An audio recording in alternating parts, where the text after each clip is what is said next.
Hey guys, Mike Bell here, and I just wanted to talk about really quick one of the very first mods I did to my Alice Goes to Wonderland pinball table is adding these plastic rubber trees that I found on Amazon. I'll add a link in the video, but basically a pack of these, you could tear them apart, you can cut them up all different sizes, but most importantly, there's a hole in the bottom of some of the branches, and that's perfect for placing right on top of your bolt heads, right? So now we could place it, boom, and we could add trees all around the playfield to give it a little more depth, give it a little more mystery.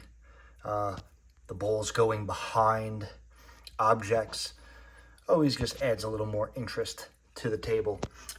Now you will see, unfortunately over time, the bottom, if I get in focus here, I'm not a professional, the bottom of these trees, sometimes they'll split.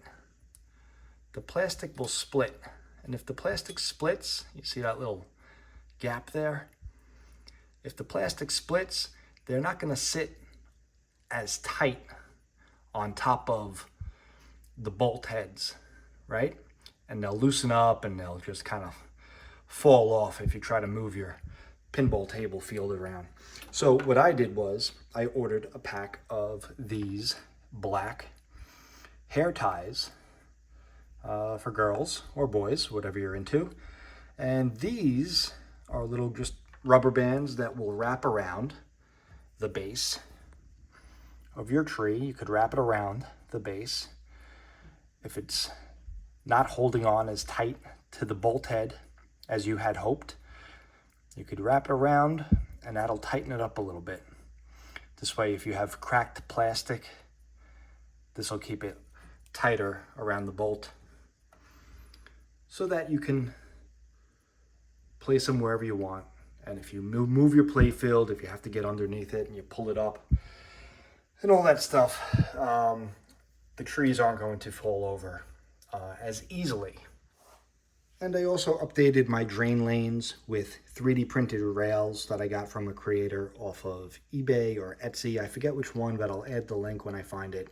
And you'll notice that this particular design, they have larger holes to make these things adjustable. You could back them off the flipper so that they're not rubbing and causing any friction. I definitely recommend it. Sometimes, the ball will come down here and it'll get caught up on the back of your flipper and it'll prevent you from hitting that safe light in time. So that can be very frustrating. And also, I know some people don't like the holes, but I was able to fill mine with more trees, right? So we took some smaller branches, stuck them in there, and now we have a little more depth to the lower portion of our playfield. Very happy with how this came out. As far as mods go, there's really not much more that I'm looking to do outside of a few minor adjustments. I'll be making a video a little further down the line talking about the additions that I made to my table. And until then, happy modding.